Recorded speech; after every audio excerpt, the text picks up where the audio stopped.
If you wish to see the completed film, become a patron, receive regular updates, and comment on the film as it's being made. As little as $1 enough a month to help, or send a one-time payment via PayPal. Links are in the description.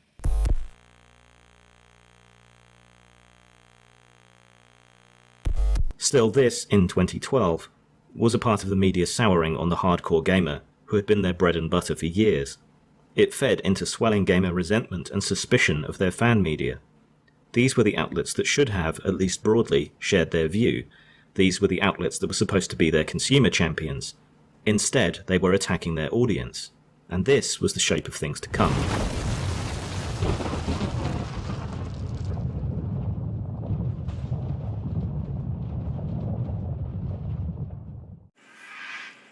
Hey everybody, my name is Mundane Matt, and you know, it's always fun to talk about video games. It truly is. It's even more fun to talk about the video game industry and the bullshit that permeates within it. In August of 2014, Erin Joni posted the Zoe post up as a blog. When you read the post itself, it is obviously and self-evidently the long-winded catharsis of a heartbroken man, a man betrayed by his lover, and, frankly, abused by her. Her behaviour seems consistently psychologically abusive, though of course this is a biased sample from an antagonistic blog. Her ambition and other factors appear to have led her, in particular, to sleep with a total of 5 different men behind Erin's back. Whatever the reason, Joni's rather intimate breakup blog got spread all over the internet, along with all of its salacious details. Once it hit 4chan, it was all over. There was no stopping it. What you're looking at is a copyright claim against a YouTube user by the name of Mundane Matt. That copyright claim was filed by Zoe Quinn, the person who is the subject of the video itself. Eventful week, to say the least, on the video game journalism front. Never mind downfall, try fucking free fall. And this is a topic that we struggle about whether or not we want to speak about this, but it's the biggest gaming topic on the net. So before this video progresses any further, I'd like to get 2 things out of the way. One, this video is not an attack on this woman. Zoe Quinn, feminist, talks about women not having enough influence in the industry, which is something that I'm all for, you know. Now, what started all of this off was a WordPress blog. It's not a bad blog post at all. He doesn't really say any negative things about her other than the things that she said and the things that she has done and the things that she has admitted to doing. So is she taking videos down because she's embarrassed about it? No, she's taking them down because of the people she slept with, that she cheated on him with during their relationship, and who they are. Some have tried to portray his actions in outing her as slut-shaming or somehow indefensible. It was a scorned boyfriend who used 4chan as his own personal army. I do not give a fuck about this woman's infidelity. With evidence, with texts, through her social media, everything is right there for everyone to see that this is not bullshit. For all I know, this toolbox smelled like week old fish. I don't know either of them. I'm not about to judge her or him. This is not an issue about sexism, nor is it an issue about Zoe Quinn or anything she did.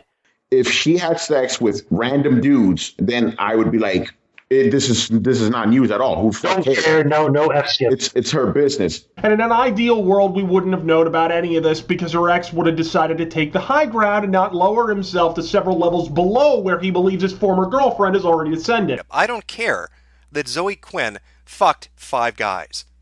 I don't care that Zoe Quinn cheats on people she's in a relationship with. That's on her. That's her own personal accountability. Whatever you think of the Zoe post, and whether it was misogynistic or whatever else, the information within it did reveal corruption and a lack of journalistic ethics.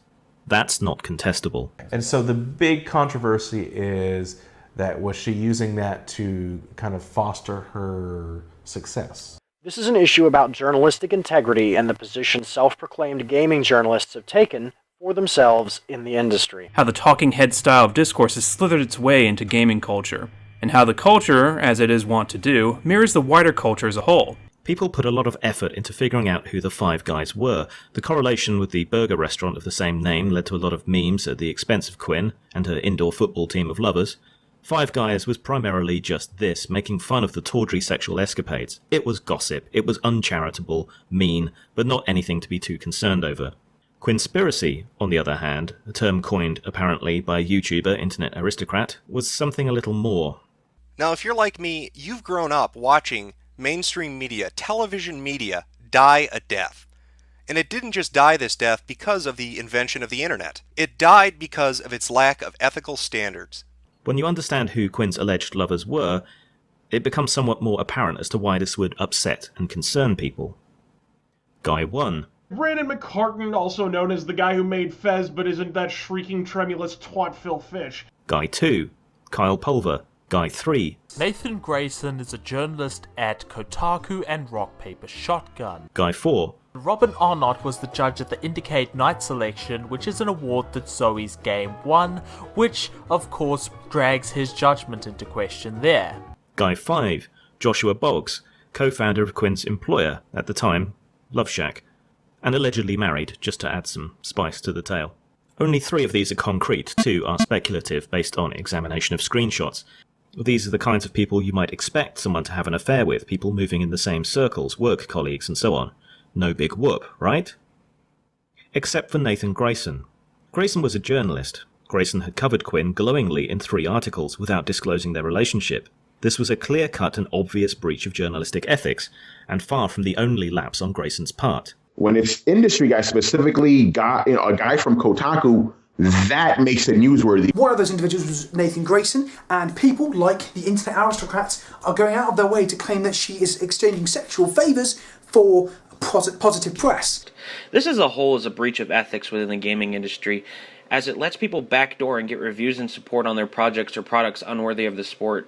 The problem with the game industry is a lot of people basically either buy reviews and kind of whore their way in the top, either sexually or mentally or financially, you know? And I know what you're thinking.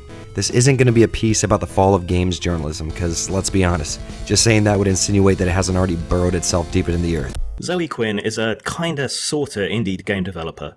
The main reason for which she is known is her game Depression Quest. Depression Quest is an interactive semi-fiction game. We wanted to actually show the ugly realities of the day-to-day toll that depression has on people's lives when they live with it. Hey, wait a minute, we know this person. Isn't this the #1 victim of the internet? But this was shot a long time before all that, so what was she talking about before then? I've faced, harassment. Ah, for fuck's sake. Depression Quest is nothing special. I mean, look at this. That looks like some fairly complex code, but hey, wait a minute, go back. Is that CSS? Is she making a game or a fucking website? Oh. You see, Depression Quest isn't a game. It systemizes depression by having your level of depression affect your freedom of choice. The more depressed you are, the fewer options you have available to you. It's when you get one of those shitty pick your own adventure novels where you just choose through. Yeah, it is like a choose your own adventure. All it is reading. It's subtle but totally functional as a means of conveying the way depression saps one of energy and motivation. But more important than the raw mechanics of it removes choices is its selection of which choices to remove. Okay, I remember when I first played this, I tried to get her to kill herself, and she didn't. I picked every terrible wrong answer, and she's like, no, I'm not gonna kill myself, I'm just gonna be a bum. It's like, oh, okay. It's less of a game than something like Oregon Trail, even though both are educational. It's also merely a text game, with very limited inputs. So we've got collision detection, we've got really basic movement, you can jump, we've got gravity. These are all examples of things that you cannot do with CSS. But to people who don't know that, Zoe would appear more competent than she actually is. So when people say things like, she's a fraud and has no talent, maybe that's because it's true. Zoe Quinn is not the problem here. The problem is not that Zoe Quinn fucked her way through a small army of waifish hipster douchebags to advance her budding career. The problem is that Zoe Quinn conceivably could have advanced her career by fucking a piñata candy assortment of hipster douchebags. While trying to get Depression Quest onto Steam, a download service, Quinn came in for a lot of stick, trolling and downvoting. You need to have some level of approval to be allowed onto the platform. Now, of course, being called names on the internet like this is extremely rare, and only happens when you make an awesome game and people don't like it because they hate women. Except for when it happens to everyone who puts themselves out there, regardless of gender. Someone called me a cunt on the internet the other day. Help! Hashtag cyberviolence. Ah, the pain is real. At the height of this process, she claimed to be getting harassment on her phone and elsewhere of a more serious nature. She chose to blame an image board called Wizard Chan, inhabited almost entirely by socially anxious, virginal men. And I look over at my phone that I had to change the number of to get these people to stop calling me and being disgusting, right? And she was able to tell right away that the people calling were from this website because she used her CSS hacking skills to trace it back to the site. I mean, she wouldn't just throw out accusations without any evidence. There was no evidence of any brigading, no evidence it started on WizardChan, but this site ended up getting a lot of attention and harassment in turn. Given the mentally damaged and desperate nature of many of the posters there, this was probably far more impactful than the trolling Quinn had received. On the back of that trolling and high-profile support from key figures in the burgeoning social justice gaming community, Depression Quest was greenlit and went up onto Steam, despite being, essentially, a little web page-based text-clicking game. I think of any of the women and young girls I've taught game design having to go through this, and I can't deal with that. You know, I have to fight for them, you know? What I'm going to show you now is a screen cap from a subreddit that was talking about Zoe Quinn.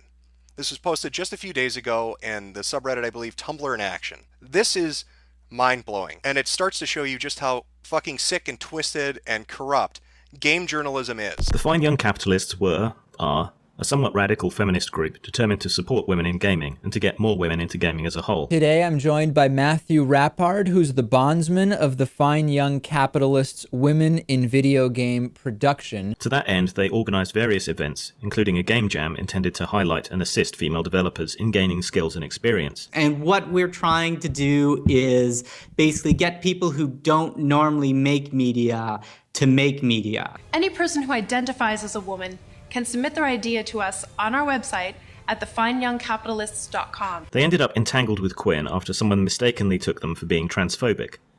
Quite how you set a line and police someone's genuine female or trans female status, I do not know. The basic text was, if I self-identify as a woman, can I enter the contest? Yes, as long as you transition before the beginning of the date. The issue wasn't the date as much as that especially Zoe Quinn and the person that she was talking to use a colloquialism that transition means sex change. Quinn's circle, and Quinn herself, took to trying to sabotage their project by that misunderstanding. Here is my story. We ran a group that literally said, any woman come up with an idea for a video game, we'll give you concept art so you can pitch your game, and we'll put all the pitches online. The internet will vote on the best one, and we'll make that game and give the profits to charity. She was like, why do you expect women to work for free to make games? We said, well, they get 8% of the money as royalties. Doesn't matter, it's oppressive. She started a fucking Twitter storm, crashed our website, got my personal information doxxed. We email reporters what's up, and they're like, duh, if Zoe says it's oppressive, it must be true. Maybe you should give her money for Rebel Jam, which has no start date, location, or any other information, but totally isn't a scam. This happens at 3 other major publications.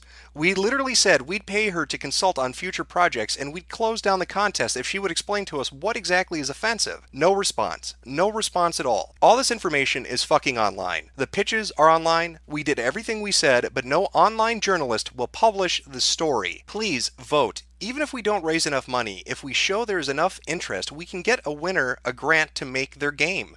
I'm literally making no money on this contest. I just wanted to focus on something other than women being oppressed. I wanted to show that they made good games, and everyone said that's not what women in games want to talk about. In the end, a rather unlikely group, /V from 4chan, came to their rescue. So people think I'm joking when I say 4chan is the #1 sponsor of this project. We're not. More traffic comes from 4chan to the Indiegogo website than it comes from our website. Donating the money they needed to finish their project and birthing Vivian James in the process. We will continue to pander to 4chan until someone dethrones them. And I'm sorry if it bothers you, but the group that seems to care the most is 4chan. So thank you, 4chan. Keep being awesome, and we'll keep making videos that you like. We have heard time and time again over the last 2 to 3 years from every gaming journalist outlet that women are oppressed, that they aren't allowed in the industry, that they can't make games, that people are holding them back, and that they just need an opportunity, just one opportunity to get out there and show what they're made of. And here a person puts together something that gives them that opportunity. Here's somebody saying, if you have a good game idea and you want to pitch it to us, we'll fucking make it for you. Show people that women can make good games by making good games, and we'll help you do that. I don't see what's not noble about that. I don't see what the fucking problem with that is. But here comes Zoe Quinn, the professional victim, the social justice warrior, who will lie and manipulate like she did with Wizard Chan, like she did with Aaron, her boyfriend. She comes in, she shits on these people trying to do a good thing for no profit. She doxes them, destroys their ambitions, fucks their company up. But the worst part of this, and this goes back to her relationship with Nathan Grayson, a writer at Rock Paper Shotgun and fucking Kotaku, that because that relationship existed, these people couldn't get the story out. It's not just that Zoe Quinn is having sex to get good publicity, it is that Zoe Quinn is using sexual relationships with writers and reporters to suppress bad actions. I want you to try to imagine this sort of thing happening in old media. Imagine Watergate. What if Nixon had driven down to the Post and taken Woodward and Bernstein aside and said, hey, if you don't post that whole scandal thing, I'll give you both a blowjob. How about a Hummer in the fucking printing room? Just don't publish anything. We have now reached a point where it has become blatantly obvious in gaming journalism where relationships are influencing what gets published and what doesn't. It is no longer about reporting or journalistic integrity. It is about who is fucking who and who profits from it. And believe me when I say, Zoe Quinn profits from it. Her game may be on Steam for free as a free download, but her Patreon sure isn't free. Her Rebel Game Jam sure isn't free. Her begging people on Twitter from suspicious muggings to help pay rent isn't free. She is making money off the back of publicity gotten through sex. And game journalists have no problem with this. Their high-handed morality and their ivory towers as they look down at us, the peasants, the filthy, disgusting, immoral peasants, and tell us what is right and wrong. And yet, right in their headquarters, right in their home, in their nest, they are doing all the things they condemn us for. They are in bed with each other. They communicate on Twitter with each other and other social media platforms constantly. There is no professional separation between a subject and an author. There is no decorum or acumen for any of these people. So I encourage you to talk about this on different websites, on different social media. Talk about it non-fucking stop. Don't let them sweep it under the rug. Don't let them avoid the fucking issue. Call them to the fucking mat on it. And it is fucking time that gamers sent game journalists a very clear goddamn message. And that fucking message should be, I'm gonna pull the whole thing down. I'm gonna bring the whole fucking diseased, corrupt temple down on your head. It's gonna be biblical.